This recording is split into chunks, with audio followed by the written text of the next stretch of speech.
Hello everyone, my name is Aniket and welcome back to the channel. अगर आपको पता होगा तो हमने लास्ट वीडियो में जो है एक सीरीज स्टार्ट की है जहाँ पे जो भी न्यू स्टॉक मार्केट में लोग आते हैं उनको स्टॉक मार्केट के बारे में पता चल सके। तो अगर आप भी नए हैं, इस वीडियो को डायरेक्टली देख रहे हैं तो प्लीज़ इस walking through the stock market series को आप स्टार्टिंग से देखिए।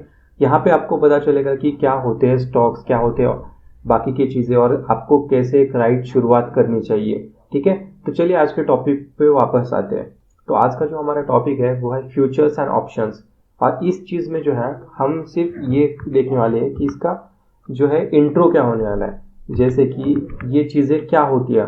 हम बहुत ज़्यादा डीप में नहीं जाएंगे इस वीडियो में, क्योंकि ये जो टॉपिक है ये बहुत ही लेंदी है, इसके अंदर बहुत ज़्यादा इन्फॉर्मेशन है। तो इतनी ज़्यादा तो मैं आपको दे नहीं पाऊंगा एक वीडियो में, तो हम उसको क्या करेंगे कि स्लोली देखेंगे आगे की वीडियोज़ में। तो चलिए जानते हैं कि फ्यूचर्स एंड ऑप्शंस क्या होते हैं। सबसे पहले अगर आपको कुछ भी नहीं पता है, आप क्या कर सकते हो, डायरेक्टली जा सकते हो यूट्यूब पे या फिर गूगल पे, आप यहाँ पे सर्च करते हो कि फ्यूचर्स एंड ऑप्शंस क्या होते हैं। ठीक है, आप जैसे सर्च करोगे फ्यूचर्स एंड ऑप्शंस, आपके पास बहुत सारी चीज़ें आ जाएंगी। कोई बोलेगा डेरिवेटिव प्रोडक्ट्स होते हैं, हाँ डेरिवेटिव प्रोडक्ट्स होते हैं, सही है। ठीक है, स्टॉक मार्केट के अंदर होते हैं। ठीक है, और क्या है यहाँ पे, what is the future and options example, you can sell the asset as an agreed price in the future but not the obligation। मतलब क्या है ना कि यहाँ पे टेक्निकल वर्ड्स बहुत सारे आ जाएंगे और इतना जो है हमें डायरेक्टली माइंड के अंदर ग्रास्प नहीं होता। ठीक है, तो समझते हैं डायरेक्टली कि क्या होता है, थोड़ा सा सिंपली। ठीक है, क्योंकि ऐसे जो अगर टेक्निकल वर्ड्स में मैं बताऊंगा तो आपको पता नहीं चलेगा कि मैंने क्या बोला है। ठीक है, तो समझते हैं कि फ्यूचर क्या होता है, ओके, और ऑप्शन क्या होता है। एक फ्यूचर होता है, ठीक है, थोड़ा सा अच्छे से लिखता हूँ ताकि आपको पता चले। और दूसरी बात, अगर आपको ये नोट्स चाहिए होंगे, उतना तो अच्छा बनाता नहीं मैं वैसे, लेकिन अगर आपको चाहिए होंगे तो आप नीचे कमेंट कर सकते हो, मैं आपको ये भी डिस्क्रिप्शन में प्रोवाइड कर दूंगा नेक्स्ट टाइम से। अगर आपको चाहिए तो आप प्लीज़ कमेंट कर देना। चलिए समझते हैं कि एक फ्यूचर क्या होता है, ठीक है, और एक ऑप्शन क्या होता है, और इन दोनों में जो है डिफरेंस क्या होता है। ठीक है, तो समझते हैं यहाँ पे। अच्छा, ये तो स्माइली बन गया, चलो कोई बात नहीं। तो फ्यूचर क्या होता है ना कि एक कॉन्ट्रैक्ट होता है। ठीक है, कॉन्ट्रैक्ट क्या होता है, ये डिपेंड करता है कि क्या ये एक मंथ का है, क्या ये वीक का है, क्या ये एक ईयर का है। ऐसे बहुत सारे अलग अलग फ्यूचर्स होते हैं, लेकिन इंडिया के अंदर जो फ्यूचर होता है ना वो एक मंथ का होता है नॉर्मली। अभी आप बोलोगे कि भाई एक साल का, एक वीक का बता रहे हो आप, लेकिन इंडिया के अंदर सिर्फ एक मंथ का होता है। बाहर के देशों में अलग अलग होते हैं, लेकिन इंडिया के अंदर जो है एक मंथ का नॉर्मली जो है फ्यूचर कॉन्ट्रैक्ट होता है। तो इस फ्यूचर कॉन्ट्रैक्ट के अंदर क्या होता है, तो इस फ्यूचर कॉन्ट्रैक्ट के अंदर क्या होता है ना कि समझ लीजिए कोई भी एक स्टॉक है या फिर कोई भी एक इंडेक्स है। ठीक है, इसकी जो भी प्राइस होती है, समझ लीजिए एक स्टॉक की प्राइस है, ठीक है, 2,000 रुपये। समझ लीजिए यहाँ पे इसकी प्राइस जो है वो है 2,000 रुपये। तो क्या होता है कि जो फ्यूचर होता है वो एक सर्टेन टाइम पे स्टार्ट होता है। समझ लीजिए किसी भी मंथ की 1 तारीख पे स्टार्ट हो गया, 1 तारीख पे स्टार्ट हो गया और एंड हो गया 31st पे या फिर 30 पे, जो भी हो। तो क्या होता है कि ये जो पीरियड होता है इसके अंदर अगर आपको लगता है कि मार्केट जो है अभी जहाँ पे है उससे आगे जाके मार्केट क्लोज हो सकता है, मतलब फ्यूचर के अंदर क्या होने वाला है कि जहाँ पे मार्केट था, ठीक है, समझ लीजिए यहाँ पे मार्केट था और आपको लग रहा है कि फ्यूचर में जो है कहीं ना कहीं मार्केट थोड़ा सा हाई में जाके क्लोज होगा। मैं थोड़ा सा कलर चेंज कर लेता हूँ वरना ये अच्छा नहीं लगेगा। चलिए मैं इसको कर देता हूँ ब्लैक। ओके, तो राइट, यहाँ पे मार्केट था, ओके, यहाँ पे मार्केट था और अगर आपको लगता है कि फ्यूचर के अंदर जो है मार्केट इससे ऊपर कहीं ना कहीं पे क्लोजिंग देने वाला है, इससे ऊपर होने वाला है, ठीक है, तो कितना फ्यूचर होना चाहिए, जब तक इसका कॉन्ट्रैक्ट है, समझ लीजिए 31st तक का कॉन्ट्रैक्ट है, तो आपको 31st के अंदर, मतलब 31st को जो है इसकी क्लोजिंग अगर है तो ये एटलीस्ट मार्केट उस प्राइस के ऊपर होना चाहिए अगर आपको प्रॉफिट करना है तो। ठीक है, तो आप क्या करते हो कि उसका एक प्रीमियम पे करते हो। जो भी सेलर होता है, मतलब जो कि ओनर होता है, उसको आप क्या करते हो कि प्रीमियम पे करते हो और उसके लिए जो है वो आपको उसका फ्यूचर प्रेडिक्ट करने का एक, मतलब प्रेडिक्ट तो नहीं बोल सकते डायरेक्टली, हाँ, कि आप फ्यूचर उसका जो है उसको आप खरीद लेते हो फ्यूचर कॉन्ट्रैक्ट को। तो समझ लीजिए आप इसको क्या कर सकते हो ना कि समझ लीजिए पर्टिकुलर प्राइस आज चलती है, डेट है आज 1 तारीख है, और आज भी अगर ये इसके ऊपर रहता है तो भी आप प्रॉफिट में ही रहोगे। अगर समझ लीजिए आपने इसको सेल किया। और एक इंपॉर्टेंट बात क्या होती है कि फ्यूचर में जो बाइंग होती है, ठीक है, जो बाइंग होती है और जो सेलिंग होती है, उन दोनों के लिए जो है नॉर्मल जो प्राइस होती है, समझ लीजिए एक फ्यूचर का जो लॉट होता है, मतलब एक लॉट तो नहीं होता लेकिन समझ लीजिए कि एक जो भी ट्रेड करना है अगर आपको, तो एक जो लॉट होता है उसके अंदर जो क्वांटिटी होती है वो अप्रोक्सीमेटली 25 की होती है। ठीक है, कुछ कुछ इंडेक्सेस में 25 की होती है, मैं ज़्यादा इंडेक्स में करता हूँ तो मुझे यही पता है। कुछ स्टॉक्स के अंदर जो है 100 का भी होता है, स्टॉक्स के अंदर बोल रहा हूँ, इंडेक्स के अंदर नहीं। ठीक है, किसी में 50 का भी होता है इंडेक्स के अंदर ही। तो ऐसे अलग अलग जो है क्वांटिटीज इसके अंदर होती है। तो अभी होता क्या है कि समझ लीजिए एक अगर इंडेक्स, समझ लीजिए निफ्टी की अगर मैं बात करूं तो समझ लीजिए कि ये जो है अभी चल रहा है लगभग 18,000 पे। ठीक है, समझ लेते हैं।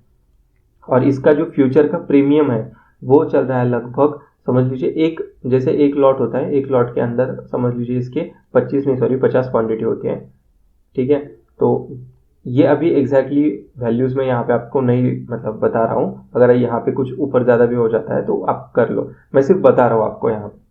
तो समझ लीजिए 50 है एक इसके अंदर, तो आपको यहाँ पे फ्यूचर के लिए 18 इंटू 50 ये नहीं पे करना होता है, क्योंकि क्या होता है ना कि एक्चुअल प्राइस होती है 18,000 और उसका आपको 50 पे नहीं करना है। आपको क्या करना है, उसका एक जो प्रीमियम डिसाइडेड होता है, कॉन्ट्रैक्ट जब स्टार्ट होता है तो उस प्रीमियम को ही पे करना होता है।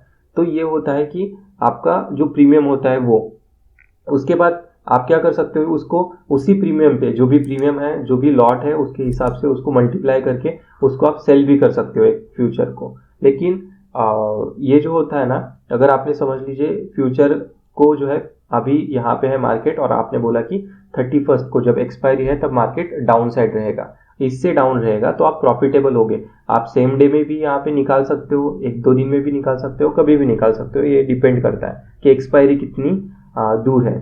ठीक है, तो ये हो गया कि बाइंग और सेलिंग क्या होता है फ्यूचर के अंदर। अभी फ्यूचर के अंदर ज़्यादा मैं डीप में नहीं जाऊंगा क्योंकि वीडियो लेंदी हो जाएगी। अभी चलते हैं ऑप्शंस की तरफ, क्योंकि ऑप्शंस बहुत फैसिनेटिंग होते हैं। तो हमने देख लिया फ्यूचर्स, अभी देखते हैं ऑप्शंस। तो ऑप्शंस के अंदर क्या होता है, पहली चीज़ तो होती है बाइंग।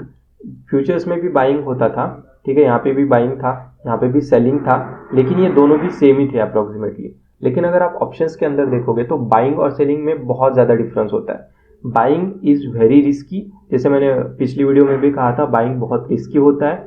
ठीक है, सेलिंग जो है होता है इसमें हमारे पास एक एज होता है।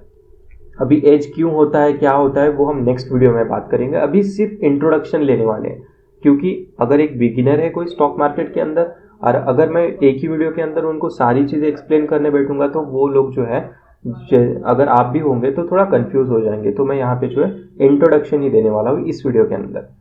तो ऑप्शंस के अंदर जो है बाइंग भी होता है, सेलिंग भी होता है। तो बाइंग और सेलिंग में डिफरेंस क्या होता है ये भी हम यहाँ पे देखेंगे।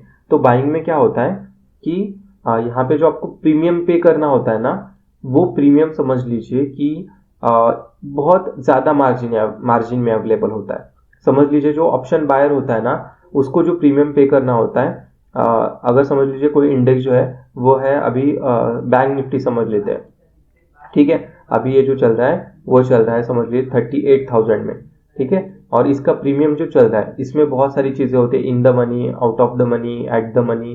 तो ये भी चीज़ें जो है हम नेक्स्ट वीडियो में देखेंगे, लेकिन अभी समझते हैं कि होता क्या है। तो इसका प्रीमियम क्या होता है, समझ लीजिए इसका जो प्रीमियम चल रहा है अभी 300 रुपीज़ चल रहा है, जो 38,000 की स्ट्राइक प्राइस है। स्ट्राइक प्राइस भी नेक्स्ट वीडियो में देखेंगे। मतलब समझ लीजिए 38,000 पे अभी मार्केट है और इसकी जो है प्रीमियम है, प्रीमियम वैल्यू मतलब इस कॉन्ट्रैक्ट को हम जो पे करेंगे, ठीक है, किसको पे करेंगे, एक सेलर को पे करेंगे। जो भी यहाँ पे सेलिंग के लिए तैयार होगा ना उसको हम पे करेंगे, ये जो प्रीमियम होगा वो। ठीक है, और वो हमें क्या करेगा, सेल करेगा। तो ये जो प्रीमियम होता है 300 रुपीज़ का है, इनटू जो भी उसका लॉट साइज होता है, समझ लीजिए 25 का होता है बैंक निफ्टी का, तो 25। तो होगा क्या कि जो भी ये प्रीमियम हम उसको पे करेंगे तो वो हमें क्या करेगा कि वो स्टॉक को सेल करेगा। अभी डिफरेंस क्या आ जाता है बाइंग और सेलिंग, हो तो वही रहा है, लेकिन बाइंग के लिए हमें जो कैपिटल लगती है, जो प्रीमियम होता है वो 300 रुपीज़ का होता है।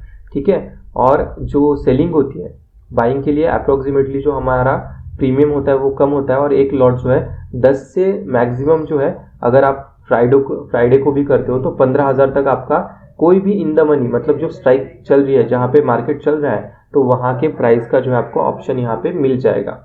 अगर फ्राइडे भी हुआ तो भी 10 से 15,000 में।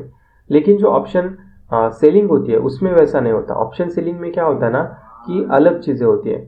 वहाँ पे क्या होता है कि एक लगभग अगर लॉट की मैं बात करूँ तो अगर आपको ऑप्शन सेल करना है, ठीक है, तो यहाँ पे आपको 1 लाख से लेकर 1.5 लाख तक या फिर 2 लाख तक भी आपको कैपिटल चाहिए। अगर सिर्फ और सिर्फ एक लॉट ही आपको यहाँ पे क्या करना है कि अगर आपको सेल करना है तो इतनी कैपिटल अप्रोक्सीमेटली लग सकती है, ठीक है। तो अभी समझते हैं कि इनका जो है प्रीमियम, हमने देख लिया कि प्रीमियम क्या होता है, जो भी प्राइस हम उस कॉन्ट्रैक्ट को देते हैं, जो भी सेलर होता है उसको देते हैं। उसके बाद क्या होता है ना कि ऑप्शंस के अंदर डीके भी होता है, ठीक है। अभी डीके क्या होता है, डीके को थीटा डीके बोला जाता है क्योंकि वो टाइम के साथ होता है। ओके, थीटा तो आपको पता ही होगा, टाइम का वेरिएबल होता है, फिजिक्स में पढ़ा ही होगा, अगर नहीं पढ़ा है तो कोई टेंशन की बात नहीं है, सिर्फ याद रखो डीके होता है। तो डीके क्या होता है कि एक ऑप्शन समझ लीजिए, आज मैंने ले लिया, ये ले लिया 200 रुपये में, ठीक है, और मैंने इसको होल्ड किया कल तक। तो जो कल तक इसकी एक्चुअल प्राइस रहेगी, समझ लीजिए मार्केट यहाँ पर था, यहाँ पर जब मार्केट था मैंने क्या किया कि आज यहाँ पे इस प्राइस का एक ऑप्शन खरीद लिया। अभी यहाँ पे 38,000 पे मार्केट है, तो मैंने क्या किया कि 38,000 का समझ लीजिए, मुझे लगता है कि यहाँ से मार्केट ऊपर जाएगा, तो मैंने क्या किया, यहाँ पे 300 रुपये में एक ऑप्शन खरीद लिया, ठीक है। 300 रुपये में मैंने क्या किया कि एक ऑप्शन यहाँ पे खरीद लिया। तो समझ लीजिए क्या हो गया, आज मैंने होल्ड किया, मार्केट थोड़ा सा अप साइड गया, थोड़ा सा डाउन साइड आया, थोड़ा सा यहाँ ऊपर नीचे हो गया और यहाँ पे क्लोज हो गया, ठीक है। मैंने कल देखा कि मार्केट फिर से जो है 38,000 पे ही जो है अप्रोक्सीमेटली मैंने जहाँ पे लिया था एक ऑप्शन को 300 रुपीज़ का, वहीं पे मार्केट है, ठीक है। लेकिन अगर आप देखोगे तो जो ऑप्शन होगा, जो प्रीमियम होगा ना, वो कम होके लगभग 260 या फिर 260 या फिर 250 भी हो सकता है। अभी ये यहाँ पे 50 रुपये 40 रुपये जो कम हो गए, ठीक है, मार्केट तो वहीं पे है, लेकिन ये जो कम हो गए उसे बोला जाता है थीटा डीके, या फिर इसको बोलते हैं कि जो टाइम डीके बोलते हैं। इस पे भी बहुत लोग ट्रेड करते हैं। और ये जो डीके होता है, हमारा जो डीके होता है ना, वो ऑप्शन सेलर्स को मिलता है, ठीक है, जो हाई प्राइस यहाँ पे करते हैं। तो ये उनके पास एक एज होता है। तो हमने समझ लिया अभी तक कि प्रीमियम क्या होता है, ठीक है। उसके बाद हमने समझा है कि डीके क्या होता है। अभी एक लास्ट चीज़ यहाँ पे समझते हैं, ठीक है। ज़्यादा डीप में मैं इसलिए नहीं जा रहा हूँ क्योंकि आप समझ लीजिए, अभी नेक्स्ट वीडियो में ये सारी चीज़ें मैं कवर करूँगा। अभी एक लास्ट पॉइंट समझ लेते हैं कि ऑप्शंस क्यों आते हैं, ठीक है। ऐसे भी तो हम स्टॉक्स में ट्रेड कर सकते हैं, तो ऑप्शंस या फिर फ्यूचर्स का काम क्या होता है, ठीक है। फ्यूचर्स को हम थोड़ा सा साइड में रखेंगे, अभी तक ऑप्शंस के लिए देखते हैं। तो होता क्या है ना कि लोगों के पास जो है स्टॉक्स के अंदर इन्वेस्ट करने के लिए ज़्यादा अमाउंट नहीं होता। समझ लीजिए 2000 का स्टॉक है और मुझे 1000 क्वांटिटी लेनी है, तो मुझे जितना अमाउंट लगेगा, जितना कैपिटल लगेगा, उतना मेरे पास नहीं है। तो मैं क्या करूँगा कि मैं सेलर को बोलूँगा कि मेरे पास ये इतना पैसा है, और मैं बोलूँगा कि अगर इस डेट पे, अगर समझ लीजिए 1 तारीख को है, अगर मुझे लगता है कि स्टॉक जो है इतना इतना अप होगा, और अगर हुआ तो आप मुझे पैसे दे देना, या मतलब मैं बाय कर लूँगा।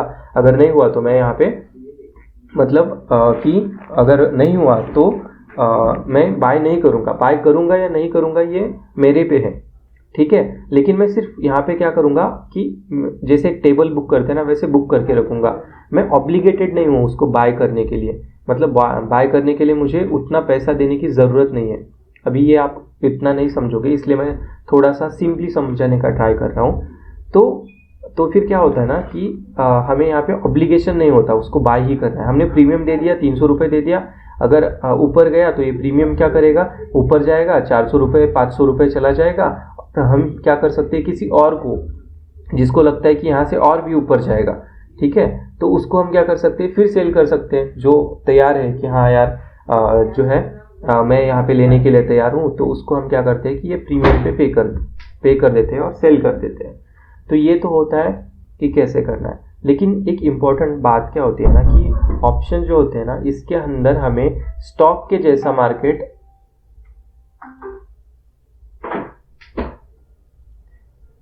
तो इसके अंदर जो है हमें स्टॉक के जैसा,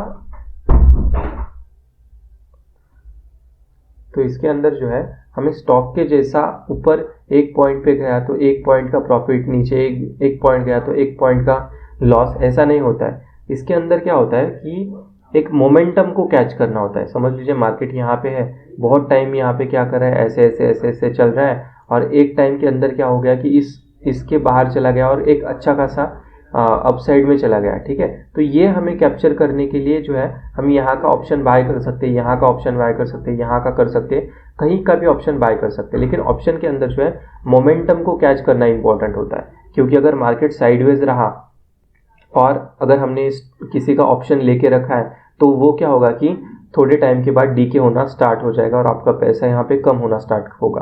तो आपको क्या करना होता है कि मोमेंटम को कैच करना है, मतलब कम से कम टाइम के अंदर ज़्यादा से ज़्यादा मोमेंटम कैच करना है। तो इसके अंदर दो ऑप्शंस होते हैं, एक होता है पुट, ठीक है, और एक होता है कॉल।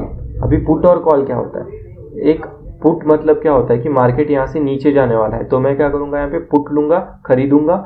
अगर मुझे लग रहा है कि मार्केट यहाँ से ऊपर जाने वाला है तो मैं क्या करूँगा कि कॉल के ऑप्शंस को खरीदूंगा। अभी ऑप्शन सेलिंग बाकी की चीज़ें हम नेक्स्ट वीडियो में बात करेंगे। और अगर आपको कोई भी डाउट होता है तो आप नीचे कमेंट कर सकते हो और देखते हैं आपके जो भी कमेंट्स रहेंगे उसके मैं आंसर करूँगा डेफिनेटली। और जो बाकी की चीज़ें होंगी जैसे ऑप्शन सेलिंग क्या होता है और भी जो भी आपके डाउट्स रहेंगे वो हम नेक्स्ट वीडियो में बात करेंगे, ठीक है। अगर आपको वीडियो पसंद आ रहे हैं, अगर आपको लगता है कि जो कंटेंट है मेरे चैनल का वो अच्छा है तो प्लीज़ चैनल को सपोर्ट कीजिए, यहाँ पे सब्सक्राइब कर दीजिए और नोटिफिकेशन की बेल को भी जो है आप प्रेस कर सकते हैं। थैंक्स फॉर वॉचिंग, मिलते हैं अगली वीडियो में।